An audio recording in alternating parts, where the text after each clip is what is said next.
Oke, assalamualaikum warahmatullahi wabarakatuh. Anak-anakku sekalian, bagaimana kabarnya? Semoga sehat-sehat saja ya di rumah ya.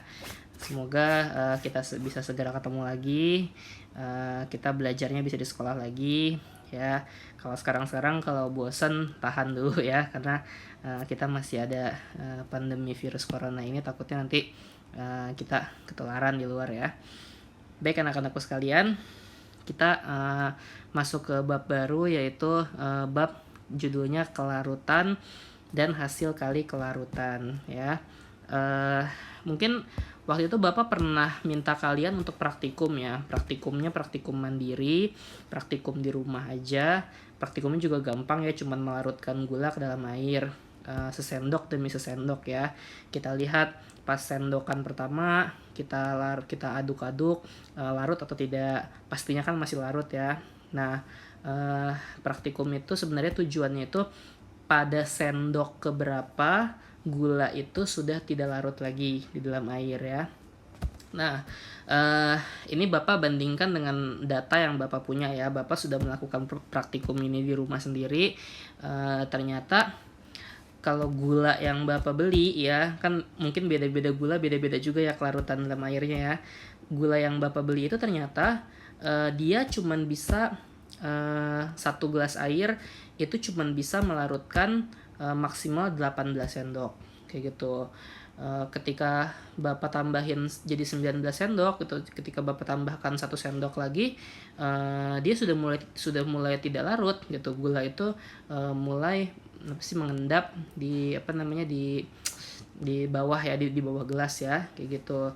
Nah, berarti kan kesimpulannya yang bisa kita ambil dari percobaan sederhana ini adalah bahwa ternyata sebuah zat itu punya batas tertentu seberapa banyak dia bisa dilarutkan di dalam air kayak gitu ya.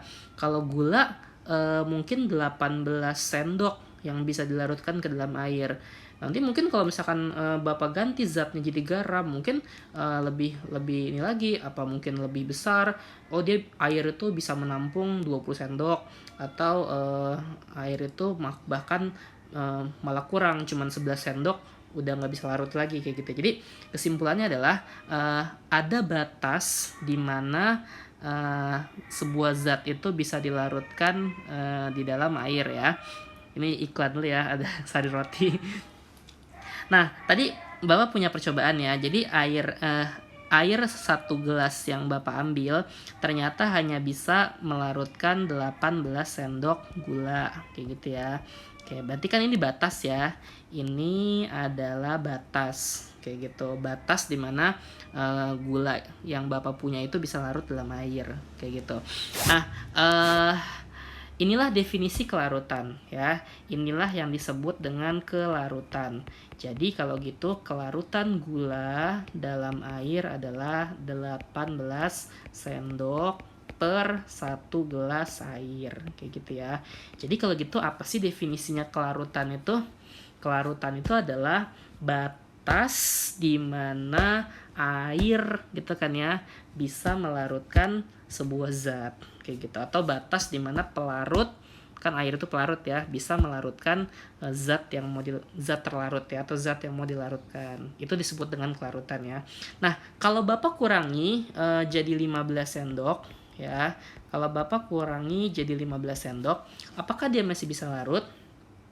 Masih dong, pastinya dong. Oke, jadi kalau Bapak kurangi jadi 15 sendok, gula ini pasti masih bisa larut kayak gitu ya. Nah, sebaliknya kalau misalkan Bapak lebihin sesendok aja jadi 19 sendok kayak gitu kan. Jadi 19 sendok, apakah dia itu masih bisa dilarutkan ke dalam, apakah dia masih bisa larut? Enggak dong. Nantinya karena kan batasnya 18. Kalau 19 berarti udah mulai enggak larut tuh gulanya tuh. Nah, makanya kan Bapak gambarkan di sini ada nah kayak gini ya. Ada endapan-endapan gula yang tidak larut. Jadi kalau misalkan dia melebihi batas, maka akan membentuk yang namanya endapan. Ya, endapan itu adalah zat yang sudah tidak bisa dilarutkan lagi ke dalam air, makanya dia nggak larut ya. Atau kalau di kimia istilahnya disebutnya adalah endapan ya. Jadi Bapak ulangi lagi, kalau misalnya batasnya 18, kalau kurang dari 18 berarti dia masih bisa larut. Kalau misalnya lebih dari 18, misalkan 19 atau 20, dia akan membentuk yang namanya endapan. Paham ya sampai sini ya? Pak, kalau tepat banget, pas banget 18, batasnya 18, kita melarutkannya juga 18 sendok. Nah, itu ada istilahnya nggak, Pak? Ada. Nah, istilahnya kalau misalnya tepat, kalau batasnya 18 kita melarutkannya juga 18, itu disebutnya adalah larutan tepat jenuh, ya. Larutan tepat jenuh kayak gitu. Atau mungkin lebih familiarnya itu disebutnya juga dengan larutan jenuh, ya, kayak gitu. Jadi sekali lagi Bapak ulangi, kalau batasnya 18, kalau kurang dari 18 dia masih bisa larut, kalau lebih dari 18 dia membentuk endapan, dan kalau pas 18 maka dia disebutnya larutan tepat jenuh atau disebutnya dengan larutan jenuh. Paham ya sampai sini ya? Itu definisi dari kelarutan. Jadi kelarutan itu sebenarnya adalah batas di mana zat bisa larut di dalam air. Kayak gitu ya. Oke. Nah, sekarang misalkan Bapak punya sebuah senyawa yaitu AgCl ya.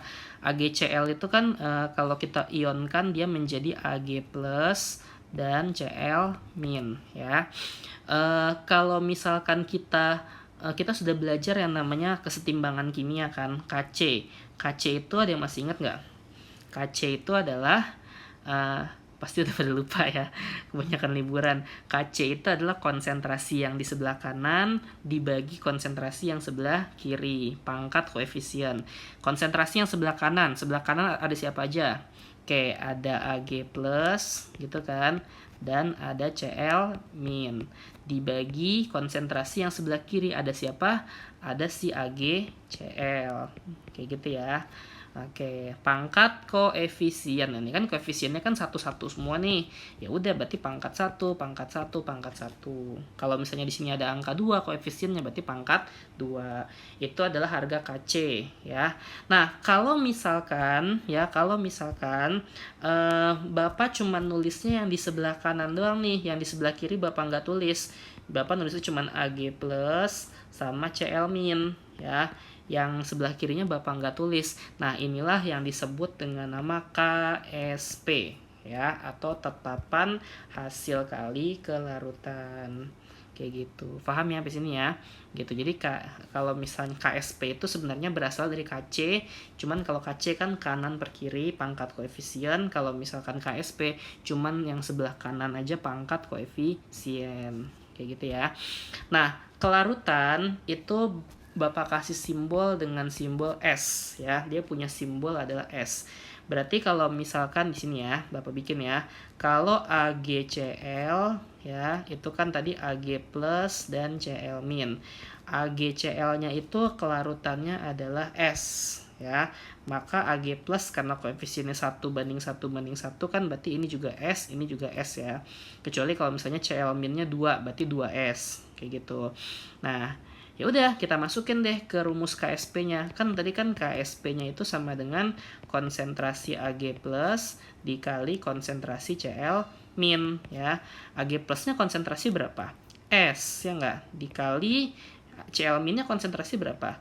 S, pangkat koefisiennya 1 kan. S pangkat 1 kali S pangkat 1 sama dengan S kuadrat. Jadi KSP untuk AgCl adalah S kuadrat. Paham ya di sini ya? Oke, coba sekarang kita cari contoh yang lain. Misalkan senyawanya MgCl2. MgCl2 ini kan kalau Bapak uraikan menjadi Mg2+ ditambah Cl-.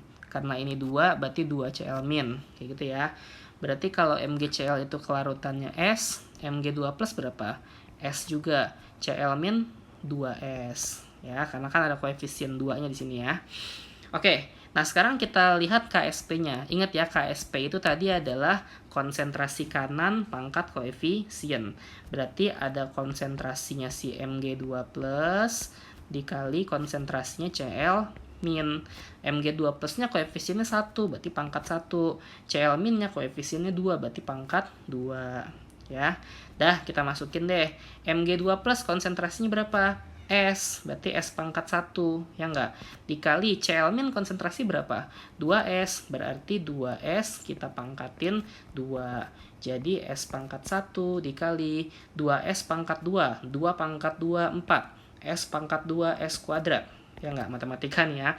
Berarti 4S kuadrat dikali S sama dengan 4S pangkat 3. Kayak gitu. Paham ya habis ini ya? Oke, sekarang FeCl3. Berarti kalau misalnya FeCl3 itu kan berarti Fe3 plus ditambah 3Cl-. Ya, FeCl3-nya S, berarti Fe3 plusnya S juga, Cl-nya karena ada koefisien 3, jadi 3S. Nah, kita lihat KSP-nya sama dengan konsentrasi kanan ya, Fe3 plus dikali Cl- pangkat koefisiennya 3. Yang ini koefisiennya 1, ya kan? Dah masukin, berarti konsentrasi Fe3 plusnya adalah S pangkat 1 gitu kan, dikali 3S kan, pangkat 3. Ya enggak, sorry, 3S pangkat 3 dari sini nih ya. Oke, berarti S pangkat 1S, 3S pangkat 3, 3 pangkat 3, 3 kali 3 kali 3, oh 27. S pangkat 3, Bapak yakin lah matematika kan lebih pintar dari Bapak ya. Cepat ngitungnya, 27S pangkat 3 dikali S pangkat 1, berarti 27S pangkat 4 KSP-nya. Paham ya?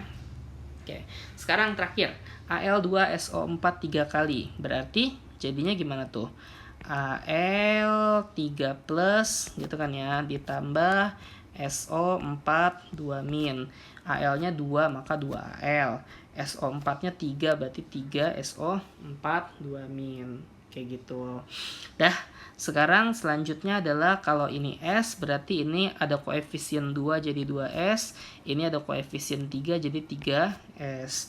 Berarti KSP-nya sama dengan konsentrasi kanan ya, Al3 plus pangkat koefisiennya 2 ya, dikali ada SO4 2- pangkat koefisiennya berapa? 3 ya kan. Oke, berarti kita masukin deh Al3 plusnya kan 2S, maka 2S pangkat 2 dikali ini 3S ya, 3S pangkat 3.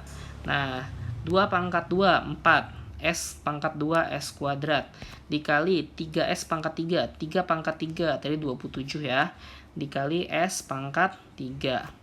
Dah, sekarang S kali S 4 kali 27, 4 kali 27 itu 108. S kuadrat sama S pangkat 3, S pangkat 5. Kayak gitu ya.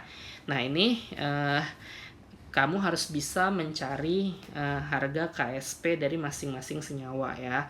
Sebenarnya Bapak punya cara cepatnya sih kayak gitu. Cuman cara cepatnya ini boleh kamu pakai kalau ngerjain soal PG atau nanti kelas 12 ada USBN ya yang kamu dikejar waktu. Terus kan kalau PG kan nggak harus diuraikan ya. Tapi kalau esai kamu wajib harus bisa menguraikan seperti ini ya. Kayak cara cepatnya gimana Pak? Cara cepatnya kalau misalkan kayak AGCL ya, kalau kayak AGCL nih di awal nih, dia kan cuman punya 1 AG sama 1 CL. Berarti jumlah ionnya berapa? Ada 2 ion ya. Oke. Kalau misalkan cuman ada 2 ion, senyawa apapun itu, nggak harus AGCL ya, maka itu kelarutannya adalah S kuadrat. Pasti S kuadrat. Nggak mungkin nggak S kuadrat. Ya. Kemudian, kalau kayak MgCl2, dia punya 1 ion Mg, ya enggak? Dia punya 1 ion Mg dan punya 2 ion Cl-. Jadi totalnya jumlahnya ada berapa? Oke, ada 3 ion kan? Ya, ada 3 ion. Jadi kalau misalnya dia ada 3 ion, berarti dia itu pasti kelarutannya 4S pangkat 3. Ya, benar kan 4S pangkat 3 ya? Oke. Sekarang, kalau FeCl3, dia punya 1 ion Fe dan 3 ion Cl. Berarti dia totalnya ada 4 ion. Nah, kalau misalnya totalnya ada 4 ion, itu pasti deh kelarutannya itu adalah 27S pangkat 4. Ya. Oke, kalau misal selanjutnya, kalau misalkan dia senyawanya ada Al2SO4 3 kali ya. Ini ada 2, ini ada 3 ion. Ya enggak, totalnya kan ada 5 ion ya. Kalau misalnya ada 5 ion, kelarutannya itu pasti 108 S pangkat 5. Kayak gitu ya. Oke, sampai sini dulu. Ada pertanyaan atau tidak? Kalau ada pertanyaan, silakan boleh PC Bapak ya untuk menanyakan. Bapak punya latihan soalnya, tapi latihan soalnya karena ini kepanjangan videonya, Bapak break ya, jadi video berikutnya aja ya. Oke, sampai sini dulu pertemuan kita hari ini. Kurang lebihnya Bapak mohon maaf. Wabillahi taufiq wal hidayah. Assalamualaikum warahmatullahi wabarakatuh.